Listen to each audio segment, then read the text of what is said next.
Hey everybody, as I was working on these genestealers here, I was doing a little highlighting, and it got me to thinking that I use a technique here that I don't know that everybody does, and I figured it was worth pointing out, and maybe this will be helpful, maybe not, I don't know, we'll see. But the idea here is that these genestealers have some raised detail in the legs, and I want to highlight those. So right now it's got this kind of deep purple in there, and I'm going to put in my highlight color, and I just want it to hit the tips. Now this is sort of a perfect opportunity for a dry brush, except that a dry brush is a little messy. I mean, obviously if I try and go in and just dry brush the whole thing, I'm going to be hitting the blue areas out here, and I don't want to do that. So what I'm going to do instead is really just use the edge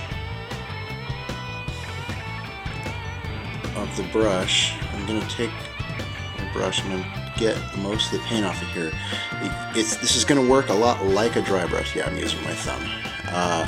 This works like a dry brush, but it's not dry. And you run the brush lightly over the details. Now the problem is if you have, oh, this brush is in bad shape. If you have too much paint on there, it's just going to run into the recess like a wash would. You don't want that to happen, and so you got to keep the angle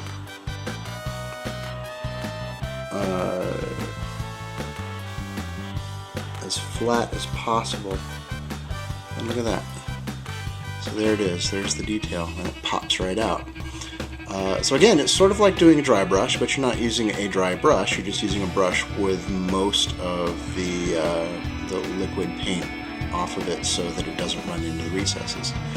And that's it. That's pretty much it. It's just it's helpful. You can use it on anything like that. Anywhere where you have sort of a raised detail, but you need some control in order to get that highlight in.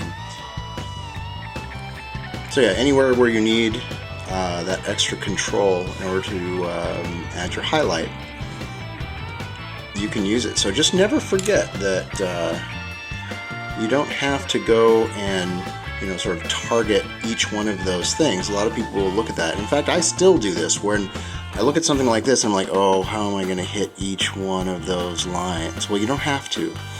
If you just draw your brush across it that way, you hit all of them much quicker. So it's a way to kind of speed up the process. So that's it. Now I gotta get back to work. Talk to you later.